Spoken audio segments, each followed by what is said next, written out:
그러면서 우리가 순례자임을, 또 그냥 살아가는 것이 아니라 약속을 붙잡고 살아가는 하나님의 백성임을 마음판에 꼭 새기시기를 바랍니다.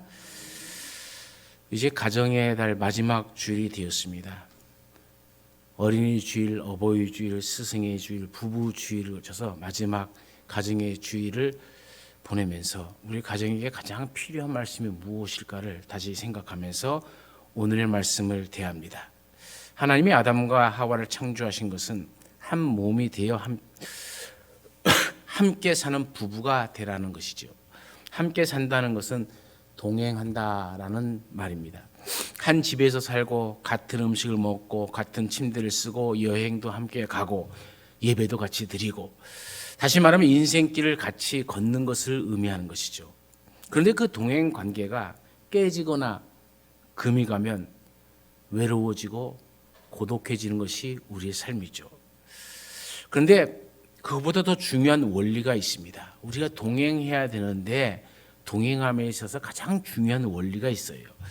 그것은 무엇이냐면은 하나님과 동행해야 된다는 것이죠. 이것은 어떤 사람과 동행하는 것보다도 더 중요한 성경의 가르침이죠. 내가 하나님을 떠나도 하나님이 나를 떠나셔도 결과는 같습니다. 아담, 하와가 하나님을 떠나는 순간부터 불안과 공포와 절망이 찾아왔죠. 가인도 하나님을 떠나는 순간부터 공포와 절망이 그 뒤를 쫓기 시작했습니다. 오늘 본문은 하나님과 동행한 이 에녹을 우리에게 소개해 주고 있죠. 에녹의 삶을 통해서 오늘을 살아가는 우리들이 어떤 삶의 자세를 가지고 살아가야 되는지를 살펴보면서 하나님이 우리에게 베푸르신 은혜, 그 가정을 어떻게 잘 꾸려갈까를 마음속에 깊이 새기시기를 간절히 바랍니다. 그렇다면 먼저 에녹은 어떤 믿음을 가진 사람이었을까요? 이거부터 알아야 되죠. 그 첫 번째, 에녹은 하나님과 동행하는 믿음을 가졌다라고 오늘 성경에 얘기하고 있죠. 이 동행이란 말은 아까도 얘기했지만 함께 걸어간다는 뜻입니다.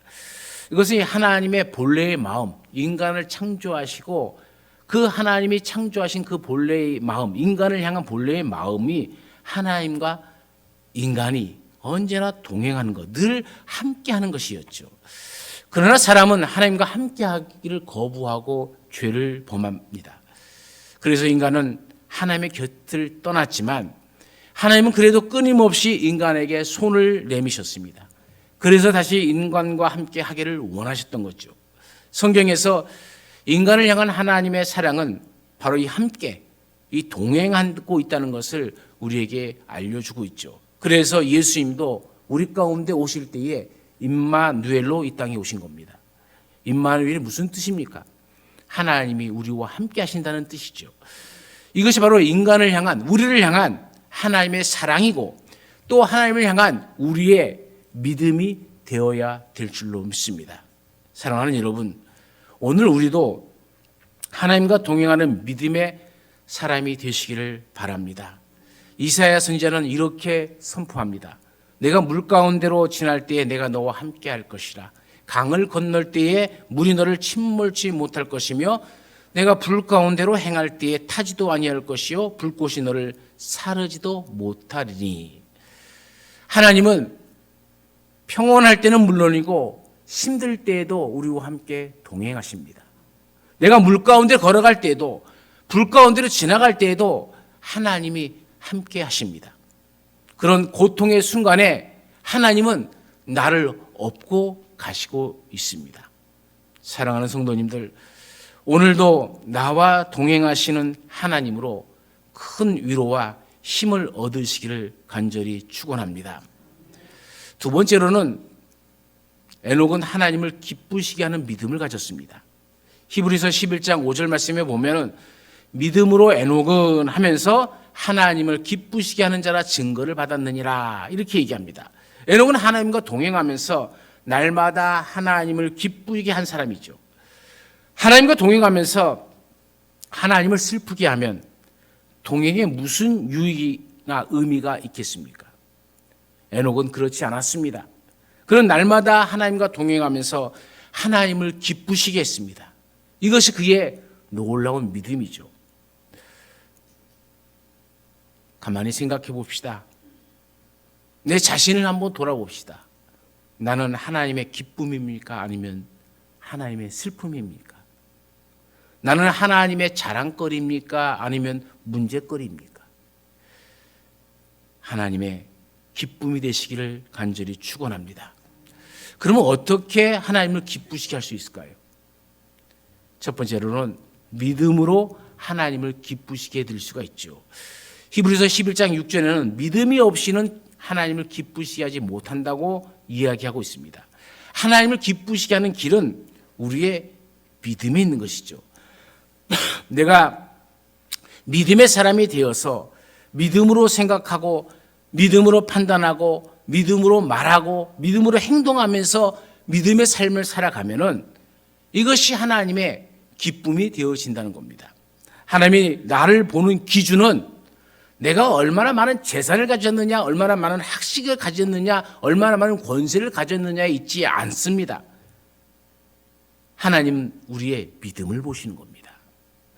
상 주시는 이심을 바라보는 우리의 믿음이 흔들리지 않는다면 하나님은 그 믿음을 기쁘시게 받으신다는 것이죠.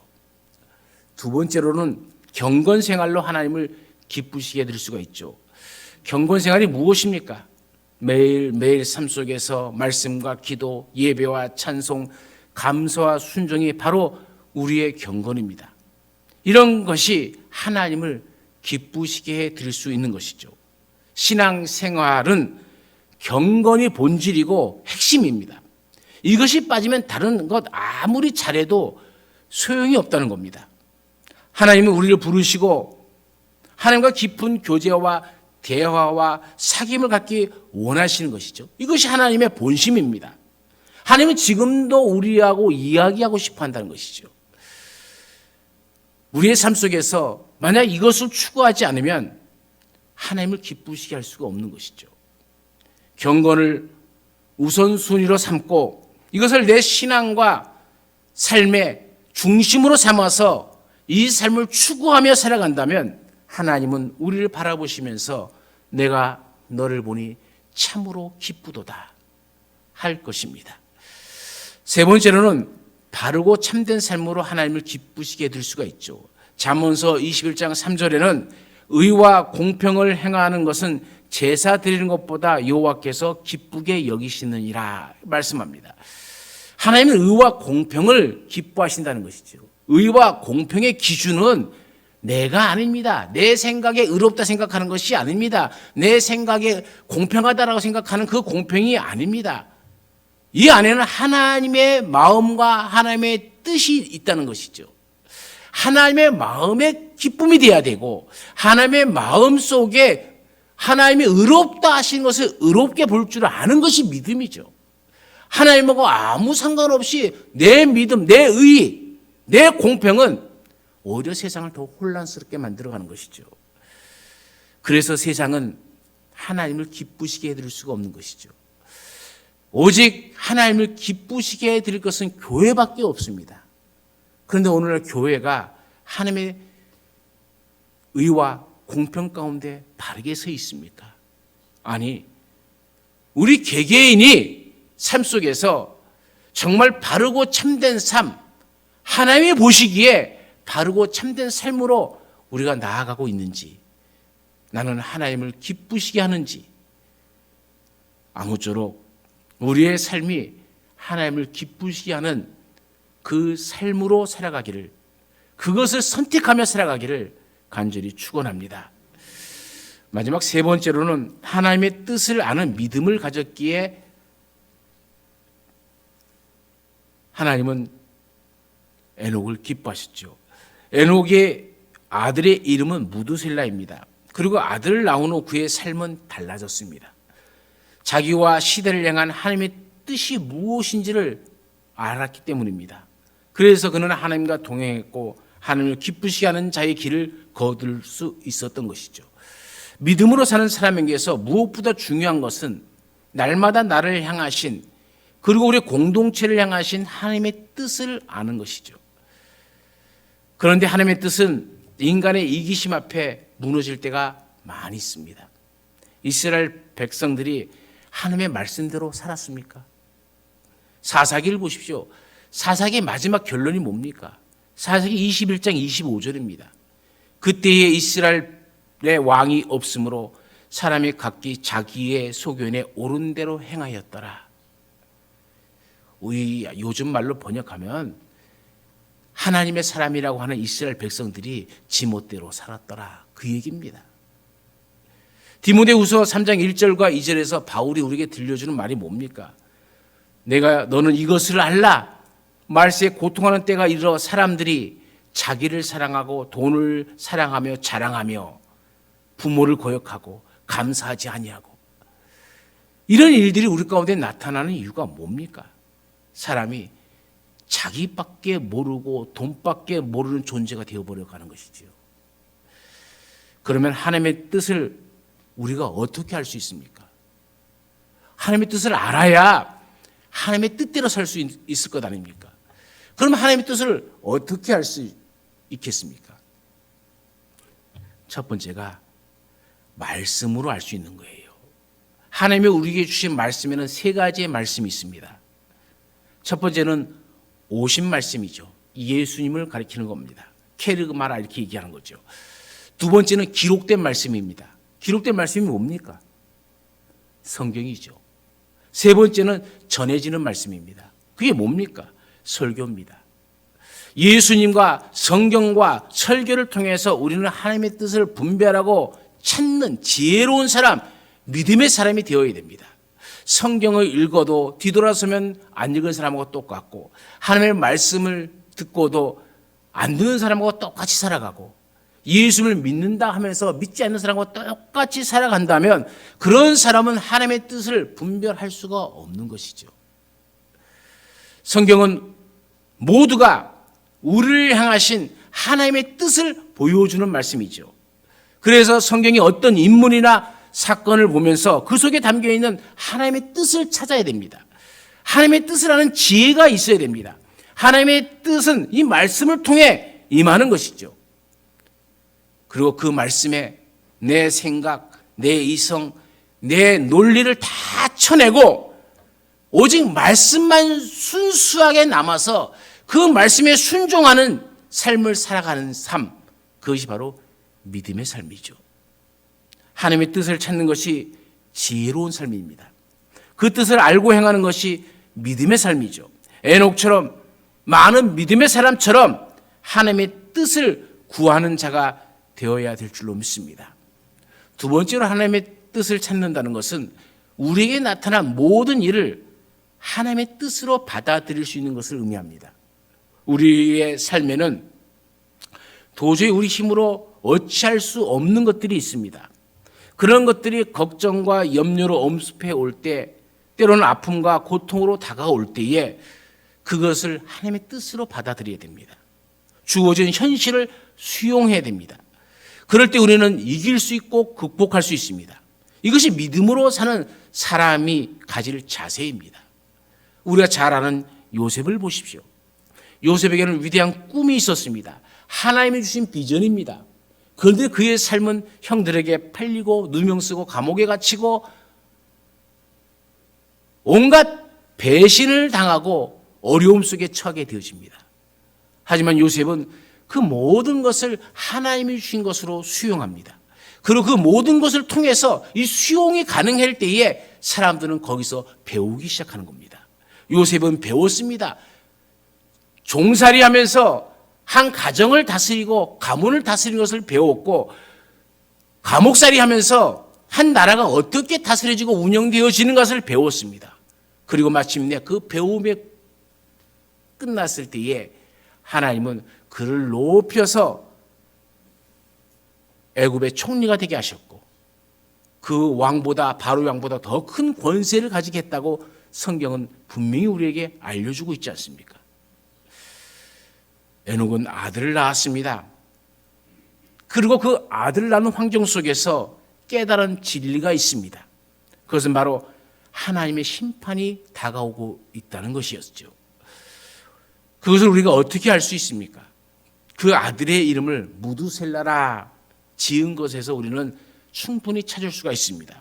그 이름의 뜻은 여러 가지로 말미암았지만 그 뜻의 결론은 그가 죽을 때 심판이 온다는 의미를 내포하고 있기 때문에 그렇죠. 에녹이 그렇다면 하나님과 동행할 수밖에 없었던 이유가 무엇입니까? 우리가 그것을 알기 위해서는 에녹의 삶을 세 단계로 구분해야 됩니다. 첫 번째는 에녹은 언제부터 하나님과 동행하는 삶을 살았을까라는 얘기입니다. 에녹은 65세에 그 아들 무두셀라를 낳았죠. 무두셀라의 이름은 두 단어로 구성되어 있습니다. 무트라는 말과 살라트라는 말입니다. 무트는 심판한다, 죽음을 의미하는 말이고 살라트는 보낸다, 창을 던진다라는 의미를 가지고 있어요. 그래서 무두셀라라는 이름의 뜻은 무두셀라를 보내면, 다시 말하면 무두셀라가 죽으면 이 세상에 심판이 있을 것이라는 의미죠. 또 창을 던지라는 의미는 마지막 그 성을 지키는 자의 뜻을 가지고 있습니다. 옛날의 전쟁은 적군과 아군이 마주서서 서로 항원을 벌이고 있다가 두 편에서 대표자가 나와서 서로 싸우게 되어집니다. 그리고 자기들의 대표가 이기면 그 전쟁은 승리하는 전쟁이 되어지고 지면 그 성은 무너지는 것밖에 남는 것이 없게 되어지는 것이죠. 무두셀라가 바로 이 창을 던지는 자다, 성을 마지막까지 지키는 자다라는 그런 뜻을 가지고 있죠. 우리가 다윗과 골리앗을 전쟁을 통해서 봐도 알 수 있잖아요. 다윗이 골리앗을 이기니까 그 전쟁은 이스라엘 군대가 승리하는 전쟁이 되지 않았습니까? 창을 던지는 자는 대표자로서 이 자가 이기면 자신의 군대가 이긴다는 것이 이 전쟁이 끝난다는 의미도 되어집니다. 즉 이 창 던지는 자가 죽으면 세상이 끝난다는 말이죠. 무두셀라가 죽으면 세상도 끝납니다. 무두셀라는 이 세상의 마지막 보루와도 같은 존재라는 것이죠. 그가 살아있는 한 세상은 보호되어진다는 얘기죠. 성경을 잘 살펴보십시오. 창세기 5장 21절부터 29절까지 쭉 얘기가 나오면은 여러분 이것을 한번 잘 보십시오. 에녹은 65세에 무두셀라를 낳았다 얘기합니다. 그리고 25절에는 무두셀라는 187세에 라멕을 낳았다 그러고 라멕은 182세에 아들을 낳아서 그 이름을 노아라 했다 얘기합니다. 그러면 이 노아가 태어날 때 무두셀라 나이는 몇 살입니까? 노아 태어났을 때 무두셀라는 369세입니다. 그리고 창세기 7장 10절부터 11절에 보면 홍수가 땅에 덮이니 노아가 600세 되던 해 둘째 달 그달 열 이된 날이라 얘기합니다. 이때 무두셀라 나이가 969세입니다. 무두셀라가 죽은 후에 바로 홍수 심판이 임하게 되어져서 모든 사람들이 심판을 받게 되어지는 겁니다. 그래서 무두셀라라는 이름은 단순히 이름이 아니라 에녹에게 가르쳐줬던 예언의 의미도 포함되어 있고 하나님이 반드시 심판한다는 그 심판의 의미가 같이 포함되어져 있는 것이죠. 에녹은 그 아들이 태어날 때 홍수 심판의 계시를 받습니다. 그리고 그 아들의 이름을 무두셀라를 지었고 그 아들을 바라볼 때마다 이 세상에 이 아들이 떠나면 세상에 큰 심판이 있을 것이라는 예언적 의미로 늘 하나님과 동행하는 삶을 살았던 것이죠. 에녹은 아들 무두셀라를 낳고 난 뒤에 신앙의 결단을 내린 겁니다. 이렇게 살아서는 안 된다. 이렇게 살아서는 우리 가문도 다 죽을 수밖에 없다는 것. 그것이 에녹의 삶 속에서 그 아들 무두셀라를 통해서 주시는 하나님의 축복의 계기가 되어지는 겁니다. 에녹의 삶에 있어서 하나의 분수령이 바로 무두셀라의 탄생인 것이죠. 시편 127편 3절에는 이렇게 말하고 있죠. 자식은 여호와의 주신 기업이요 태의 열매는 그의 상급이로다. 하나님이 주신 상급입니다. 하나님의 축복입니다. 그런데 요즘 그것을 잘 알지 못하고 자녀를 소홀히 하고 귀찮게 여기는 경우가 많이 있습니다. 요즘 젊은 사람들에게 말하는 딩크족이란 말 들어보셨죠? 딩크족이라는 뜻이 무슨 뜻입니까? 더블 인컴 노 키드라는 말이죠. 더블 인컴이라는 것은 서로 둘이서 수입을 갖는다는 거예요. 벌어들이는 거예요. 그래서 요즘 부부들 보면 거의 다 모든 부부가 뭐 100%라는 말할 수 없지만은 한 80% 정도는 서로 부부가 다 돈을 벌려고 바빠요. 돈을 하고 밟다 보니까는 노 키드, 애는 필요 없다는 거예요. 우리 돈 벌어서 우리 둘이 잘 살면 되지 무슨 애기가 필요하냐? 아기를 낳지 않고 자기들만 잘 살겠다는 것이죠. 제가 이런 말 하면은 목사님 참 보수적이네 생각할지 모르지만 죄 짓는 겁니다. 하나님의 뜻에 정면으로 거스리는 겁니다. 하나님은 생육하고 번성해라 명하셨습니다. 그런데 필요 없다 하는 것은 하나님의 뜻에 거부하는 것이죠. 인류의 죄악은, 모든 죄악은 하나님의 말씀의 거부로부터 시작되어지는 겁니다. 참으로 이 시대가 어떻게 될지 목사로서 답답할 때가 참 많이 있습니다. 아무리 자식을 낳으라고 만나는 사람한테 얘기하고 가르쳐줘도 깨닫지 못합니다. 그냥 한평생 사는 거 우리 둘만 잘 살면 되죠. 그것이 우리의 이야기고 우리의 의가 된다면 과연 그것은 하나님의 의가 되겠습니까? 우리가 자녀가 있기 때문에 우리는 에녹처럼 하나님 앞에 경건할 수가 있는 겁니다. 우리가 자녀를 키우면서 우리를 낳아주시고 길러주신 부모님의 사랑을 깨닫기도 한 것이죠. 그리고 아버지 하나님의 심정을 우리가 조금이라도 더 깊이 헤아릴 수 있는 것 아닙니까? 유대인들은 평소에는 서로 바쁘니까 가족끼리 잘 모이지를 못해요. 각자 자기 일에 바쁘다고 해서 뿔뿔이 흩어져 있다가도 꼭 안식일이 되어지면은 반드시 온 가족이 모여서 함께 한 끼 식사 만찬을 들도록 되어 있습니다. 그 만찬을 들면서 유대인들이 빠뜨리지 않고 언제나 계속해서 지키는 순서가 한 가지가 있어요. 그것은 아버지가 사랑하는 자녀들이 머리 위에 손을 얹고서 뜨거운 마음으로 축복 기도를 해주는 겁니다. 그리고 그것은 강제적으로 이루어지지 않아요. 아버지가 먼저 자녀들에게 물어봅니다.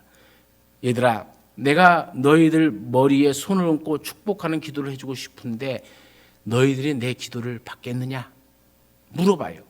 그러면 아이들이 받겠다고 하면은 그 옛날 이삭이 야곱의 머리에 손을 얹고 축복 기도를 한 것처럼, 야곱이 그 아들의 머리 위에 손을 얹고 축복 기도한 것처럼 아버지도 자녀들의 머리 위에 손을 얹고 마음껏 축복해 주는 기도를 한다는 것이죠. 그런데 한번 생각해 보세요. 너희가 내 기도를 받겠느냐라고 아버지가 말하는데 아이들의 마음에 부모님을 존경하는 마음이 이만큼도 없어요. 그러면 뭐라고 하겠습니까? 싫어요. 내가 왜 받아요? 그러면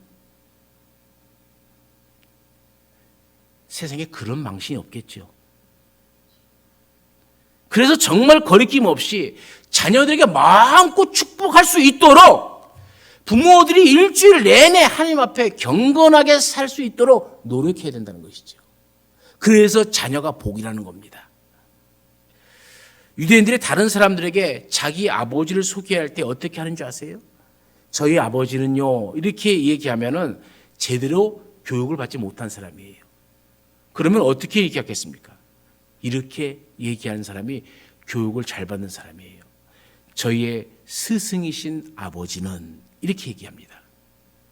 아버지란 말 앞에 스승이란 말을 꼭 붙이도록 되어 있습니다. 왜 그렇습니까? 부모는 나를 낳아주시고 길러주신 은혜뿐만 아니고 나로 하여금 하나님을 바르게 섬기도록 가르쳐주신 나의 스승이기 때문이죠. 우리는 이러한 스승의 사명을 우리 자녀들 앞에서 제대로 하고 있습니까? 부모 노릇 바르게 하고 있습니까? 우리가 그것을 생각하면서 그동안 우리 자녀들 앞에서 부모로서 믿음의 본을 바르게 보이지 못한 것을 회개해야 됩니다.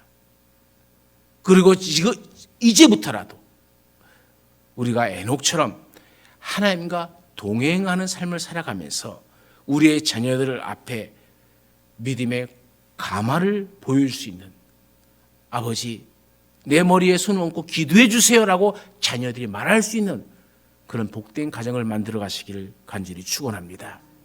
두 번째로 그러면 에녹은 어디에서 하나님과 동행하는 삶을 살았습니까?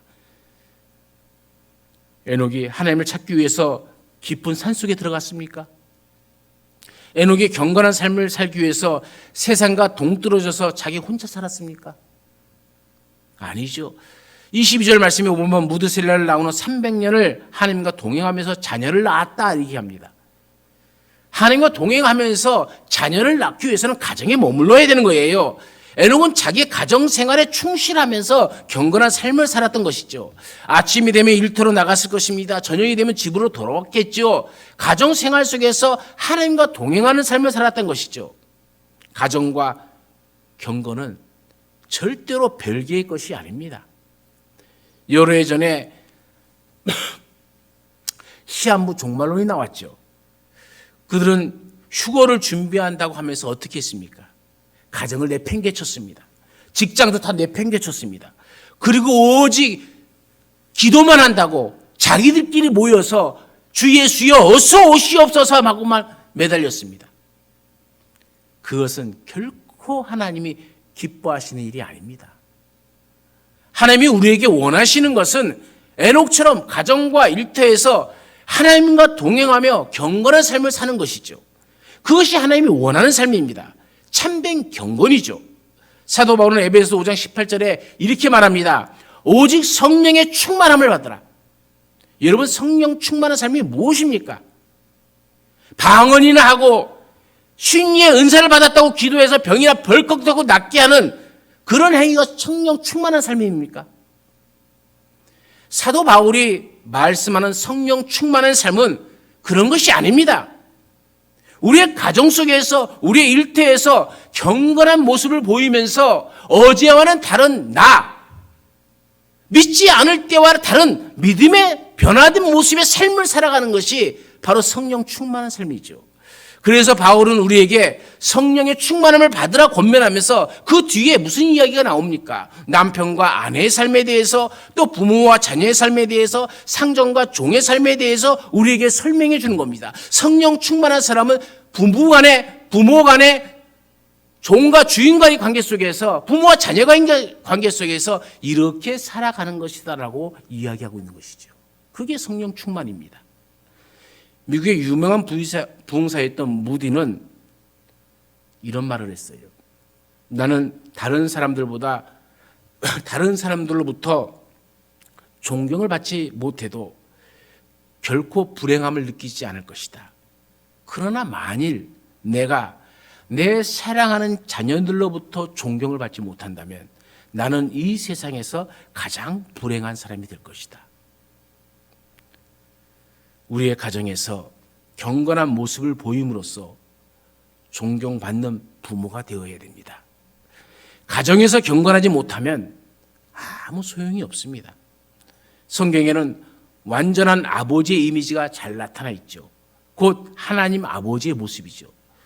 사랑의 아버지입니다. 인자하시고 자비로우시고 궁일이 풍성하신 아버지의 모습입니다. 먼저 우리를 찾아와 주시고 또 우리를 만나 주시고 언제나 우리와 대화를 나누기를 기뻐하시고 원하시는 그 아버지의 모습이죠. 지금도 대문을 활짝 열어놓으시고 언제까지나 우리를 기다려주시는 그 아버지의 모습입니다. 우리의 자녀들에게 우리가 부모로서 이런 모습을 보여주어야 되는 것이죠. 경건과 가정과 일터는 별개가 아닙니다. 우리 모두의 가정은 언제나 경건이 실천되는 거룩한 가정이 되어지길 간절히 축원합니다. 마지막 세 번째, 에녹은 언제까지 하나님과 동행했습니까? 23절과 24절에 보면 그가 365세를 향수하였더라. 에녹이 하나님과 동행하더니 하나님이 그를 데려가심으로 세상에 있지 아니하였더라. 에녹은 65세에 무드셀라를 낳은 후 300년 동안 변함없이 하나님과 동행하는 삶을 살았습니다. 무드셀라를 비롯해서 그의 자녀들은 아버지 에녹을 생각하면서 변함없이 하나님과 동행한 그 경건한 모습을 기억할 수가 있었죠. 에녹의 자녀들은 태어날 때부터 그의 경건한 모습을 보면서 자랐습니다. 그러니 에녹의 자녀들은 어릴 때부터 저절로 경건의 훈련을 잘 받게 된 것이죠. 3살짜리 남자아이와 여자아이가 만나서 소꿉장난을 놀고 있어요. 그런데 3살밖에 안 된 꼬마들이 지네 엄마 아빠가 한 그 흉내를 그대로 내는 겁니다. 서로 뽀뽀도 하고 뭐 안기도 하면서 놀고 있어요. 그것을 지나가는 할아버지가 보면서 혀를 칩니다. 야단을 칩니다. 이 못된 것들, 벌써부터 못된 짓을 하면서 논다고. 할아버지가 지나가고 난 뒤에 아이들이 뭐라고 하면서 투덜거립니까? 우리가 뭐 한두 살 먹은 애인 줄 아나? 쥐는 3살이라는 것이죠. 여러분, 이 재밌는 것은 그 말을 우리도 똑같이 지금도 여전히 쓰고 있다는 거예요. 누가 뭐라 할라 치면 우리가 뭐 한두 살 먹은 어린애입니까? 왜 날들어 이렇게 하라 저렇게 하라 말합니까? 초등, 중고등, 대학 나이 먹어도 여전히 쓰고 있죠. 성년이 되어서도 그 버릇 못 고치고 있습니다. 그래서 누군가가 신앙적으로 바른 길을 말하고 제시하면 뭐 내가 한두 살 먹은 어린애인 줄 아나? 하면서 불평하고 시험에 들고 교회도 안 나와요. 이런 사람은 아직도 한두 살 먹은 어린애가 맞습니다. 여러분, 한두 살 먹은 어린아이와 3살 먹은 어린아이는 천지 차이입니다. 3살이 그만큼 중요하다는 뜻이죠. 그래서 우리나라 옛말에 3살적 버릇 80까지 간다고 그러잖아요. 그 나이면 알 것 다 압니다. 그래서 알 것 다 알기 때문에 바르게 가르치면, 아니 바르게 고칠 수 있다는 얘기도 되어지는 것이죠. 이 어릴 때 교육이 그만큼 중요하다는 겁니다. 3 자녀를 기르고 있는 부모가 하루는 랍비에게 찾아왔습니다. 그리고 묻습니다. 어떻게 하면 우리의 3 자녀를 바르게 키울 수 있겠습니까? 랍비는 그들을 데리고 정원으로 갑니다. 그리고 나무 3그루를 지목하면서 그것을 뽑으라고 얘기합니다. 첫 번째 나무는 쉽게 뽑혔습니다. 왜 그러냐면 심은 지 얼마 안 됐기 때문이죠. 두 번째 나무는 땀을 조금 흘리면서 겨우 뽑았습니다. 심은 지 오래되었기 때문이죠. 그러나 3번째 나무는 두 부부가 힘을 합쳐 안간 힘을 써 보았지만 뽑히지 않습니다. 왜 그렇겠습니까? 이미 뿌리가 땅속에 너무 깊이 쭉 박혀있기 때문에 그렇죠. 랍비는 부부에게 일러줍니다. 어린 아이를 키우는 것도 나무를 기르는 것과 마찬가지입니다. 오래된 습관은 뿌리가 깊이 박히기 때문에 쉽게 바뀌어지지 않습니다. 그러니 당신의 자녀들이 어릴 때부터 좋은 습관을 갖도록 잘 길러주시기 바랍니다. 랍비가 부모에게 한 교육이죠. 제가 질문을 합니다. 학교를 졸업할 때 대학을 졸업하면 사강모를 쓰죠. 그런데 대학을 졸업할 때 말고 또 사강모를 씌워주는 졸업식이 한 번 있어요. 언제일까요? 언제인지 아십니까? 중고등학교 때는 안 씌워주는데 요즘은 또 씌워주는 데도 있는데 그때를 말하는 것이 아니라 대부분 유치원을 졸업할 때는 사강모를 또 씁니다. 어릴 때 교육이 그만큼 중요하다는 것이죠. 괜히 쓰는 것 아닙니다. 우리는 어린 아이들 앞에서 어떤 모습으로 살아가고 있습니까? 우리가 3살짜리 어린이들 앞에서도 부끄럽지 않는 모습이 되어야 됩니다. 우리의 어린 아이들이 사도신경의 뜻을 알겠습니까? 주기도문의 뜻을 알겠습니까? 그럼에도 불구하고 우리는 어린 아이들을 신앙으로 양육해야 됩니다. 그래야 믿음이 그들의 삶 일생을 좌우하게 되어지는 것이죠. 그것이 그들 마음속에 깊은 곳에 남아서 그들의 삶을 이끌어갈 수 있도록 교육을 게을리해서는 안 된다는 겁니다. 에녹은 자기와 시대를 향한 하나님의 뜻을 분별한 사람입니다. 하나님의 뜻을 알았을 때 그는 하나님이 기쁘시게 할 수 있었고 하나님과 평생 동행할 수가 있었습니다. 에녹의 이런 믿음을 본받아 남은 생애 동안 에녹과 같은 믿음의 사람이 되시기를 다짐하면서 나아가시기를 간절히 축원합니다. 또한 내가 지금까지는 어떻게 살았다 할지라도 이제부터라도 에녹처럼 내가 하나님과 더불어 동행하는 삶을 살리라. 내 자녀들 앞에서 믿음의 본을 보여주리라. 하나님께 영광을 돌리고 하나님을 기쁘시게 하는 삶을 살리라. 이런 거룩한 결단이 우리 모두의 마음속에 삶 가운데 나타나기를 간절히 축원합니다. 언제나 우리와 함께 하신 하나님 주의 은혜와 사랑에 감사함을 드립니다. 에녹은 하나님과 동행하며 하나님을 기쁘시게 하는 자라 하는 칭송을 받았습니다. 오늘 우리의 모습을 뒤돌아보면서 우리는 어떤 믿음을 가지고 살아가는지를 다시 한번 돌이켜 봅니다. 이제 결심합니다. 날마다 하나님과 동행하겠습니다. 하나님을 기쁘시게 해드리겠습니다. 하나님의 뜻을 분별하며 주신 말씀을 가지고 그 말씀대로 살겠습니다. 다짐하는 주의 자녀들 가운데 복을 주시고 은혜를 주시어서 저들의 가정이 하나님의 말씀처럼 되어지는 은총이 있게 하여 주옵소서. 언제나 우리 함께 하시는 예수님의 이름으로 감사하며 기도드리옵나이다. 아멘.